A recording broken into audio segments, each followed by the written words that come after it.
Today I'm going to be demonstrating these RTGSE 10-piece fishing lure set that I recently purchased online.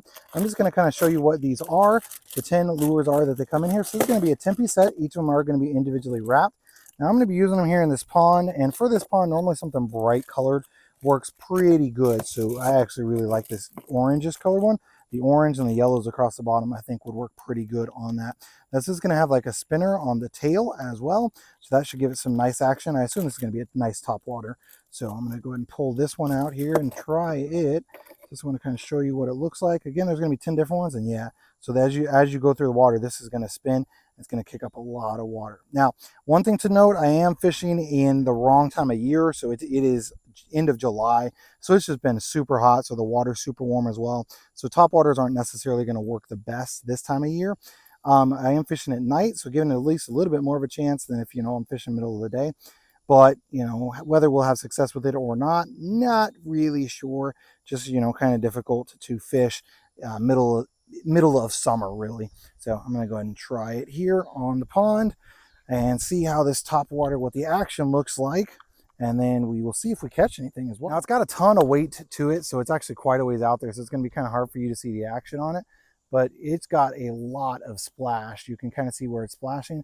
Just when you jerk it, it's got a lot of splash. I assume it would have the same if I'm just reeling as well.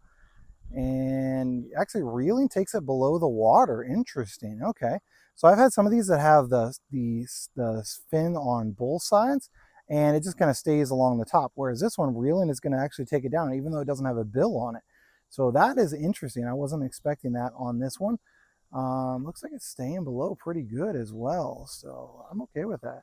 Took a while for it to come back up. I'm getting closer to shore, and you can probably see it now floating up towards the top. But man, it's got some good action in that water when you're reeling it. So going to be hard to see. When you stop, it's just going to kind of stop. You can maybe see it out here. I just want to kind of get close to shore and kind of show you what that action looks like. So you can see we're twisting a lot, and then it's kind of trailing its way through the water like so. Now this is going to be what it looks like under the water. It's going to be that little tail is going to be moving a lot of water. And when you're reeling, it's going down. Okay, so I'm just kind of put it down there, and you can kind of see what it looks like down there in that water as it's going through and reeling. This is a heavier lure, so it will cast out a good ways. And you can see, it goes out so far. Just because of the weight on it. So if you're trying to cast somewhere, now you could just kind of move this on top as well rather than reeling, which may be the way that it's designed to. I actually prefer the ones that kind of just sit on top and you just kind of make splashes with them. You can kind of see the movement that it's throwing up there on top of the water.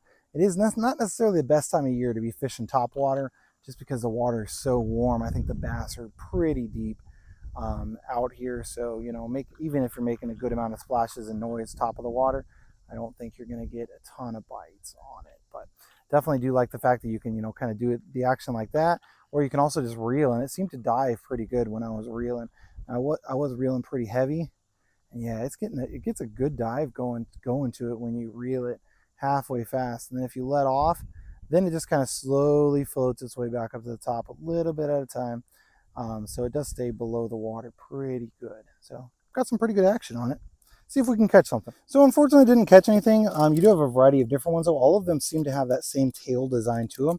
So they're all going to have about that same movement through the water. So they've got that same half tail, and then the hook is going to be on the back side of it. So you're just essentially going to get a variety of colors. So you've got the red with the clear, whitish / clear with the blue.